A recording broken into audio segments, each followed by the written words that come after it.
बिस्मिल्लाहिर्रहमानिर्रहीम। जनाब, स्टोरीज़ मैंने 3 शेयर करनी हैं आपके साथ। इंतहाई अहम स्टोरीज़ हैं। इन स्टोरीज़ को एक साथ इकट्ठा मैं इस वजह से कर लेता हूँ क्योंकि टाइम की असल में कमी होती है, फिर नई नई स्टोरीज़ आ जाती हैं। कोशिश होती है ज़्यादा से ज़्यादा मालूमात आप तक पहुँच सकें। पहली स्टोरी आपने देख लिया होगा थंबनेल पे कि उस्मान काकड़ साहब एक बहुत ही दबंग किस्म की आवाज़, वही जैसे कहा जा रहा है कि कमज़ोर जमहूरियत में मजबूत आवाज़, हम ख़ुद सुनते थे जनाब किस तरीके से उन्होंने सेनेट में, किस तरीके से उन्होंने पार्लियामेंट में कैसी कैसी ज़बरदस्त तकारीर की। अल्लाह बख्शे वो अल्लाह को प्यारे हो गए, लेकिन उनके बेटे का बयान अभी आया है उनकी मौत के बाद कि वो मरे नहीं, उनको मारा गया है। ये बहुत अलार्मिंग और शॉकिंग किस्म की न्यूज़ है, इस पे बात करनी है तफसील से। उसके बाद जनाब इमरान खान साहब का, वज़ीर-ए-आज़म पाकिस्तान का एक स्टेटमेंट आया जो उस टीवी को, एक अमरीकी टीवी को बयान देते हुए, अपना इंटरव्यू देते हुए उनके मुख्तलिफ स्टेटमेंट्स आए। उस पर मैं पहले भी वीडियोज़ कर चुका हूँ कि जिनसी तशद्दुद इस वजह से होता है कि औरतें कपड़े कम पहनती हैं, शार्ट पहनती हैं वगैरह, इस पर भी बात करनी है। और उसके बाद जनाब वज़ीर दिफा साहब, चूँकि बहुत कभी कभी बोलते हैं लेकिन बहुत ही कोई अजीब बोल जाते हैं अक्सर व बेशतर उनका, फिर इसी तरीके से अब तो कल वो बहुत ही कुछ अजीब बोल गए कौमी असम्बली में, और ऐसे अजीब बोले कि हुकूमती अरकान के भी कह के शुरू हो गए। उन्होंने कहा किधर है गुरबत, इस पे भी बात करेंगे, बहुत ही काम की बातें हैं।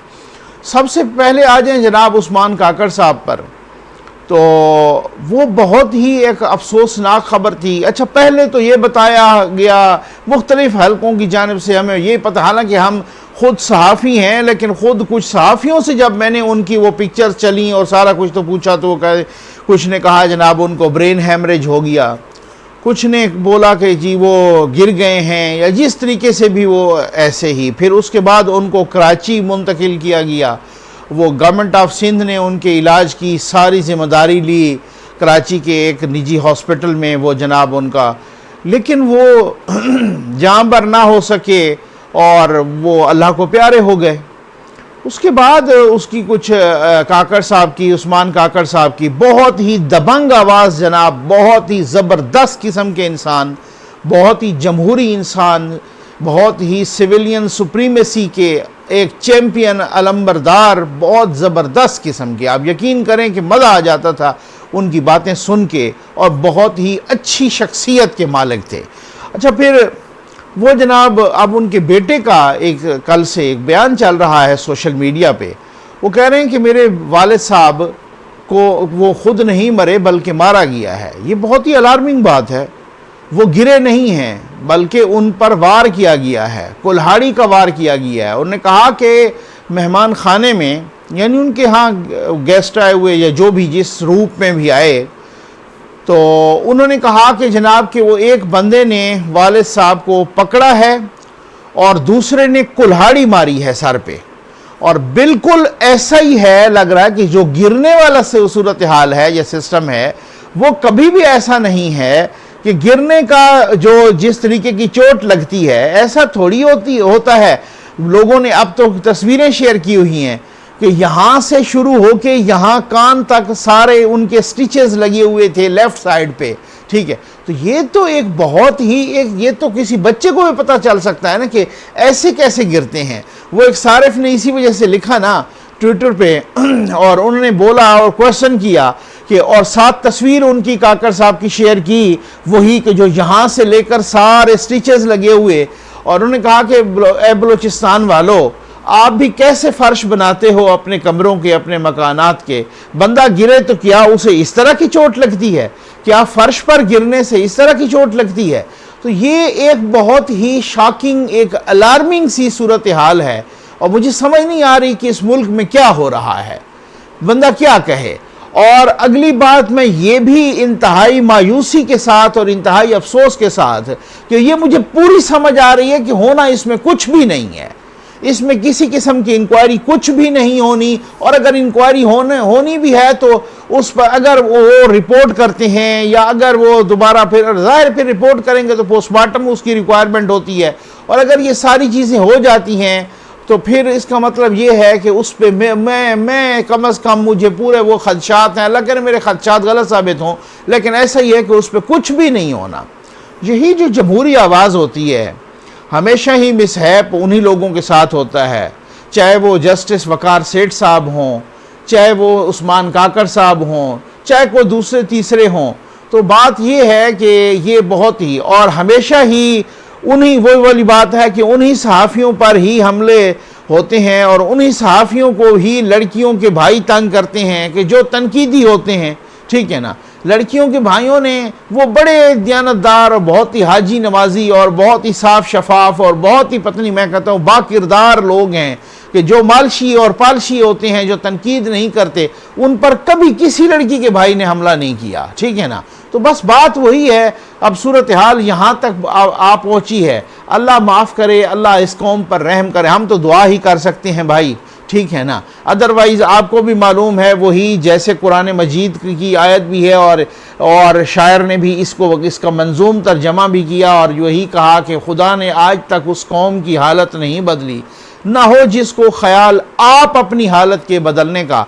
बात बिल्कुल यही है, ठीक है ना। तो बस खुदावंद करीम अल्लाह ताला जो है ना उस्मान काकड़ साहब को मग़फ़िरत करे, उनके लवाहिकीन को, उनके बेटों को, उनकी औलाद को, उनके घर वालों को सब्र जमील दे, और खुदावंद करीम इस कौम पर रहम फरमाए। आ जाए जनाब दूसरी ख़बर पर कि इमरान खान साहब ने अमरीकी टीवी को इंटरव्यू दिया, उसमें और भी बहुत सारी बातें की। उन्होंने अमेरिका को अड्डे देने का भी एब्सोल्युटली नॉट कहा। कुछ लोगों ने कहा कि नकवी साहब आपको तारीफ़ करनी चाहिए थी। मैं कहता हूँ भाई मैं तारीफ़ करता हूँ 10 दफ़ा, लेकिन साथ ये भी तो बताना होता है ना, उसका बैकग्राउंड भी बताना होता है। और मैं तो खुद कहता हूँ कि अड्डे नहीं देने चाहिए, क्योंकि अड्डे देने से हम पहले किस दहशतगर्दी से भुगते हैं, और दोबारा वही दहशतगर्दी खुदा न खास्ता अगर उसी तरह से सार उठाती है, अड्डे देने से तो आपको पता है फिर बहुत सारी खित्ते में आग लग जाएगी। तो अल्लाह ताला इससे बचाए। अब उनका एक और बयान आया है, और उसी तरीके से वो बयान भी वो यूँ समझ लें कि एक मुतनाज़िया बयान है। मुतनाज़िया इस सेंस में कि आधे लोग इधर हो गए और आधे लोग इधर हो गए। उन्होंने कहा कि देखें अगर ये औरतें शार्ट कपड़े पहनेंगी तो फिर डेफिनेटली कोई रोबोट तो नहीं है, इंसान है, रोबोट तो नहीं है। हमारा माशरा कुछ डिफरेंट तर्ज का है, और सूरत हाल ये है कि फिर जो है ना वो फिर उसके असरात होंगे। तो इस तरह से नहीं होना चाहिए। और ये थोड़ा सा अल्फाज का चुनाव मैं कहता हूँ कि हो सकता है कि गलत हो, लेकिन अब जो लोग कहते हैं ना अल्हम्दुलिल्लाह मुझ में हिम्मत है, मैं मेरिट पे बात कर सकता हूँ भाई, ठीक है ना। चाहे किसी के हक में हो या किसी के अगेंस्ट जा रही हो, तो मैं मेरिट पे बात कर सकता हूँ। अब कुछ लोगों ने ये, अब देखें इसको सुनिएगा, मैं वो परवेज़ खटक साहब वाली बात पे भी आता हूँ। ये एक मुतफक्किराना अंदाज में वो पहली बड़ी अफसोसनाक खबर थी, फिर ये तजस्सुस वाली खबर है, ज़रा सोचने वाली खबर है, और उसके बाद आप हंस हंस के लोट पोट हो जाएंगे जो परवेज़ खटक साहब वाली खबर है, वज़ीर दिफा साहब वाली। माशाअल्लाह मैं कुर्बान जाऊँ ऐसे हीरों पर, ठीक है। अच्छा, फिर उसके बाद जनाब ये हुआ कि खान साहब ने इस तरह का स्टेटमेंट दिया। अब एक बहस छिड़ पड़ी कि देखें सिर्फ औरत का क्या लिबास ही है कि जो इस तरीके से जो है ना वो उन पर जिनसी तशद्दुद या इस तरीके को चीज़ों को उभारता है या ये है, तो आपने तो औरत को ही मुर्द इल्ज़ाम ठहरा दिया। लेकिन अब बात ये है कि नो डाउट कुछ अल्फाज का चुनाव गलत हुआ होगा ज़रूर, लेकिन हम एक ऐसी कौम बन चुके हैं, लेफ्ट की तरफ राइट की तरफ हम डिवाइड हो चुके हैं। लेफ्ट मीन के जो लिबरल तबका है या इस तरीके से, और राइट मीन्स के जो मजहबी तबका है या जिसको वो शिद्दत पसंद कहते हैं या जिसको वो इंतहा पसंद कहते हैं, वो उनको कोई लिबरल कहता है, कोई देसी लिबरल है, कोई इस तरीके से। ये इस उन लेफ्ट वालों को कभी भी लेफ्ट की गलती नहीं नज़र आती, और जो राइट वाले हैं उनको कभी भी राइट में गलती नहीं नज़र आती। जब इस तरह की सूरत हाल डेवलप हो जाए तो ये सूरत हाल बहुत ही ख़तरनाक तरीन होती है। यानी वो समझ रहे हैं हम हमेशा ही ठीक हैं, और राइट वाले भी समझ रहे हैं हम हमेशा ही ठीक हैं। भाई को दरमियान का रास्ता अख्तियार करना चाहिए कि जब राइट वाले ठीक हों तो उनको ठीक कहना चाहिए, जब वो गलत हों तो उनको गलत कहना चाहिए। जब लेफ्ट वाले ठीक हों तो ठीक कहना चाहिए, जो उनको गलत हों तो गलत। अभी मलाला साहबा का एक बयान आया था और उन्होंने कहा था कि जी शादी की क्या जरूरत है, मैं तो हैरान हूं कि शादी क्यों करते हैं लोग। तो सारे जितने भी लिबरल्स थे लेफ्ट वालों ने सपोर्ट किया उसको, और जितने राइट वाले थे उन्होंने। अब मुफ्ती साहब की वीडियो आई, मुफ्ती अजीजुर रहमान साहब की, तो सारे राइट वाले वो एक तरफ हो गए और सारे लेफ्ट वाले दूसरे, तो उन्होंने उस तरीके से करना शुरू कर दिया। तो भाई बात ये है कि इंसान में हिम्मत होनी चाहिए कि वो नजरिया कोई भी रखे, उसे पूरा हक है, लेकिन अगर कहीं किसी साइड पे गलती नजर आए तो उसको क्रिटिसाइज करे, अगर किसी साइड पे उसको ठीक नजर आए तो उसको ठीक कहना चाहिए। इमरान खान साहब का ये जो बयान है, ये बयान हो सकता है कि अल्फाज के चुनाव में कुछ इधर उधर उनसे गलती हुई हो या कुछ भी, लेकिन ये बयान कम अज कम को इस हवाले से गलत नहीं है कि चलें हम ये मान लेते हैं कि सारा जिनसी तशद्दुद कपड़ों की वजह से नहीं होता होगा, उसमें और भी बहुत सारी बातें होंगी, उसमें और भी बहुत सारी चीज़ें होंगी, और उसमें और भी बहुत सारे अवामिल होंगे, ये ठीक है। लेकिन आप ये तो उनके बयान को मरोड़ तोड़ के इस तरीके से ना वो करें। अच्छा, उनकी फिर वो पिछली तस्वीरें किसी ने चला दी साथ ये किसी लड़की की, और फिर उसके बाद उनकी वो खातून अव्वल के साथ चला दी, और फिर वो पिछले। तो मेरे भाई वो बात ये है कि यहाँ पर अगर आप मैं कभी किसी की पर्सनल लाइफ में या उस तरीके से जाने का आदी नहीं हूँ। किसी ने अगर माजी में कोई गलती की और अब वो अगर ठीक है तो मेरा ख्याल है उसको उस तरीके से नहीं उछालना चाहिए। मैं उन पे तनकीद करता हूँ इश्यूज़ के हवाले से, उनकी परफॉर्मेंस के हवाले से, ज़ातियात के हवाले से नहीं। ज़ातियात पे किसी को तनकीद नहीं करनी चाहिए। अब बात ये है कि अब अगर उन्होंने एक बात कह दी तो क्या ये गलत नहीं है कि हमारे माशरे में कि इस तरीके का शार्ट लिबास पहनना, कुछ हमारी अपनी मशरकी रिवायात भी हैं, कुछ इस्लामी रिवायात भी हैं, कुछ हमारी कानूनी और आईनी रिवायात भी हैं। तो बात आप उस इतने शार्ट लिबास की ना इतनी वकालत करें, क्योंकि मैं समझता हूं कि अगर कोई पहनता भी है या कहीं पे पहनता है, लेकिन अगर किसी ने कह दिया कि इस तरह का अगर लिबास हो तो उसमें डेफिनेटली कॉन्सिक्वेंसेस होते हैं। उसकी एक वजह कम से कम वो हो सकती है। ये नहीं है कि मैं कहता हूं कि सारी की सारी वजह वही है, लेकिन कम से कम जो वजूहात हैं जिनसी तशद्दुद की, उनको ये कहना चाहिए था कि उनमें से एक वजह ये भी हो सकती है, बहुत सारी और वजूहात भी हो सकती हैं। लेकिन मैं एक बात एक और कहूँगा कि खान साहब को फिर वही वाली बात है कि जैसे खान साहब आमतौर पे कहते हैं, एक उन्होंने तकरीब में भी कह दिया था ना कि भाई मैं टीवी पे देखकर तो मैं कुछ इस तरह के मसाइल आए तो मैं कोड़ रहा था, तो मुझे खातून अव्वल ने मेरा शाना हिला के मुझे कहा कि जी आप प्राइम मिनिस्टर हैं, आप वजीर आजम हैं, आप chief executive of the country हैं, आप कुछ करें। तो बहुत सारे ना नून लीग और पीपल्स पार्टी, बाकी अपोजिशन और नाक़दीन इस तरह के, जी खान साहब को तो बीवी से ही पता चला कि मैं वजीर आजम हूं, तो ये बात ठीक है। तो खान साहब आप वजीर आजम हैं, आप एग्जीक्यूटिव ऑर्डर से भी बहुत कुछ कर सकते हैं। वैसे तो अपोजिशन के खिलाफ आप कोई रातों रात दसियों और दर्जनों बिल आ जाते हैं, ऑर्डिनेंसेस आ जाते हैं, और वो जनाब कभी नैब तो कभी FIA तो कभी ये वो, और इस तरीके से मुख्तलिफ हवालों से। तो कम अज़ कम आपको इस सिलसिले में भी कुछ स्टेप्स उठाने चाहिए अपने आइन और कानून के मुताबिक, अपनी रिवायात के मुताबिक।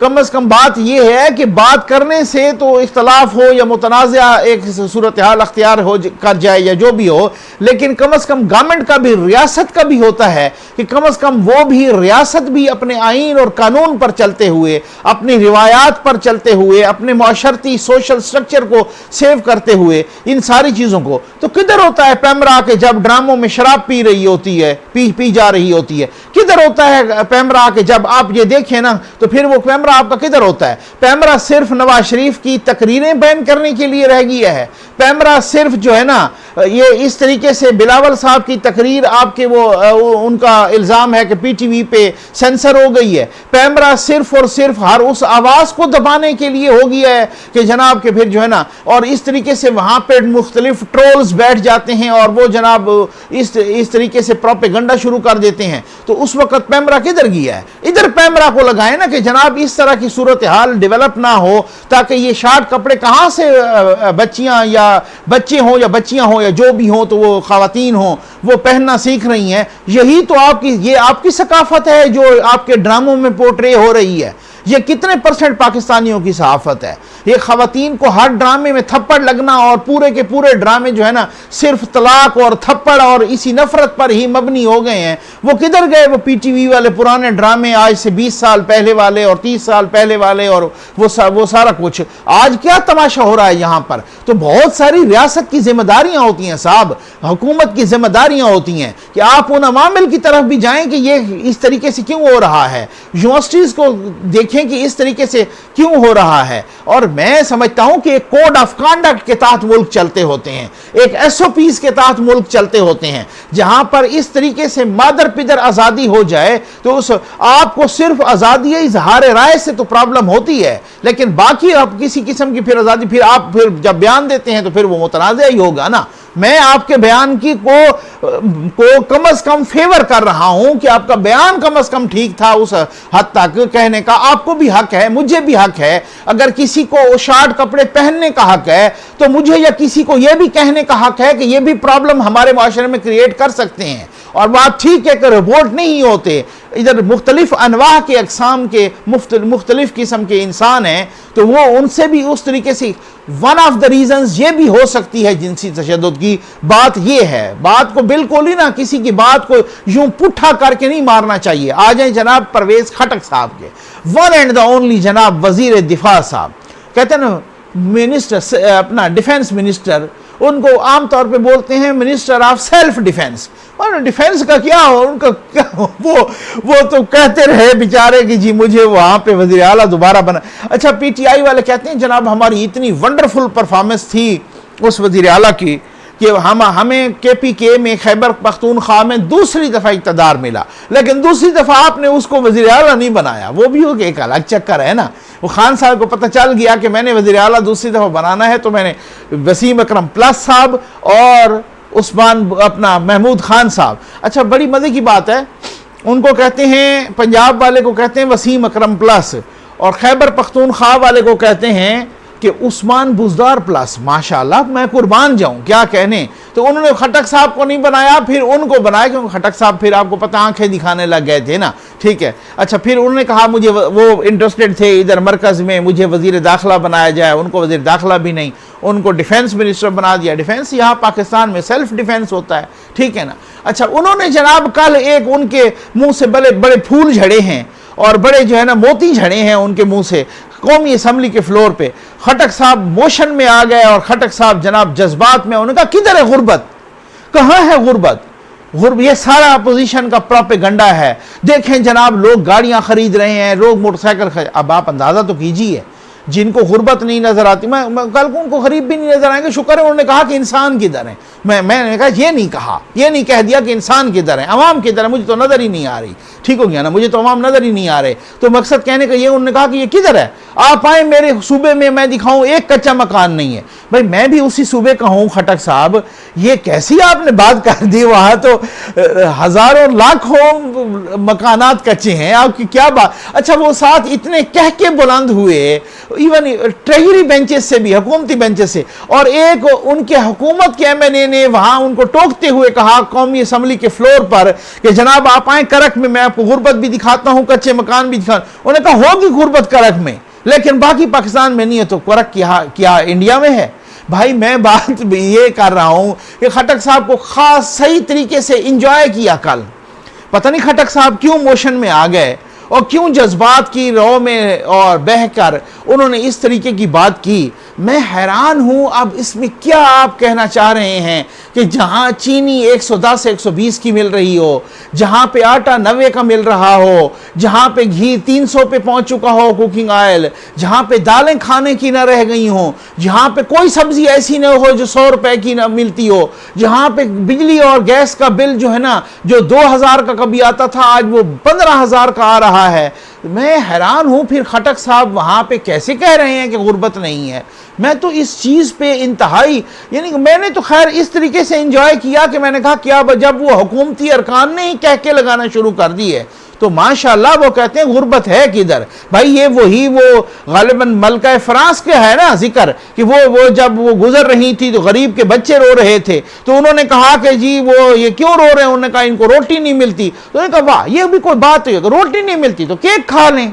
भाई अगर ये भी जमाना होता तो फिर आप ये देखें कि जो 10 से 15 रुपए की, अगर अब तो खैर माशाल्लाह नान 15 रुपए का जिसकी मर्जी होती है वो 20 रुपए का लगा रहा है, इंतशार है ना एक ना, कोई परफॉर्मेंस तो है कोई नहीं। तो अब तो जिसको 10-15 रुपए का या 20 रुपए का नान नहीं मिलता या रोटी नहीं मिलती, ठीक है, अब आज भी जो कम से कम कोई केक होगा वो आप किसी बेकरी पे जाएं जो 150-200 रुपए का होगा। भाई उनको ये नहीं एहसास था कि जिसको 10 रुपए 15 रुपए की रोटी नहीं अफोर्ड कर सकते वो बेचारे 200 रुपए का केक कैसे अफोर्ड कर सकते हैं, ठीक है। अब आप अंदाजा कीजिए कि ये वही सूरत हाल है कि किधर है गुर्बत। भाई परवेज खटक साहब, आप अपनी निगाह को अपने महल्लात से जरा बाहर निकाल के बुलंद कीजिए, जरा महल्लात की खिड़कियों से झांकिए, जरा गरीब की कुटिया में झांकिए, जरा वहां झांकिए कि जहां पे सर्वेज आ रहे हैं, बहुत सारे सर्वेज आए हैं, अभी रिसेंट पास्ट में आए हैं, गैलप पाकिस्तान के भी आए हैं